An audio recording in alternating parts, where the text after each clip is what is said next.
வணக்கம் நண்பர்களே, good morning. Walking போயிட்டு வந்துடலாம்.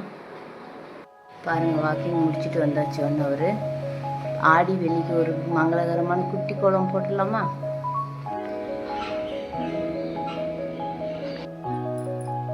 இன்னைக்கு ஹெல்த் ட்ரிங்க்கு கொய்யா இலை வச்சுருக்கோம்.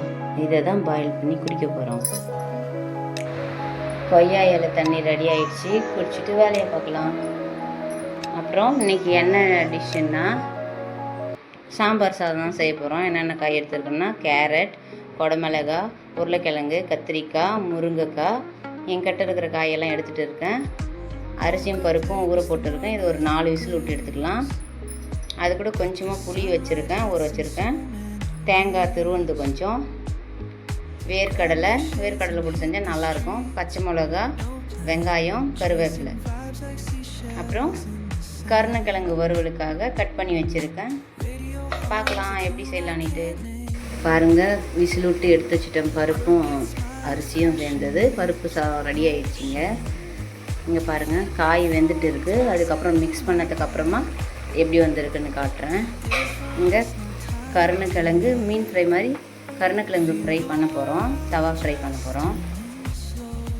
பாருங்கள், காய் நல்லா வெந்து வந்துடுச்சு. இப்போது சாதத்தோடு மிக்ஸ் பண்ணிவிட்டு தாளிப்பு கொடுக்க போகிறோம். பாருங்கள் எப்படி வந்துருக்குன்னு.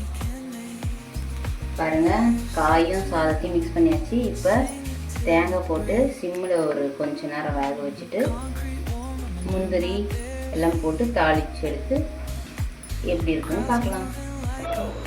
அவ்வளோதாங்க, லஞ்ச் பாக்ஸ் ரெடி பண்ணியாச்சு. என்னென்ன செஞ்சுருக்குன்னு பார்க்கலாமா? சாம்பார் சாதம், எல்லா காய் போட்டது சாம்பார் சாதம், கருணக்கிழங்கு வறுவல், இது பேரிச்சம்பழம் ஸ்நாக்ஸுக்கு, அப்புறம் அப்பளம், மோர். இதாங்க. நீங்களும் வாரத்தில் ஒரு டைம் இந்த மாதிரி எல்லா காயும் போட்டு செஞ்சு சாப்பிடும்போது கார்போஹைட்ரேட், ப்ரோட்டீன், விட்டமின் எல்லாமே கிடைக்கும். நீங்களும் செஞ்சு சாப்பிட்டு பாருங்கள். அடுத்த வீடியோவில் பார்க்கலாம். பாய்.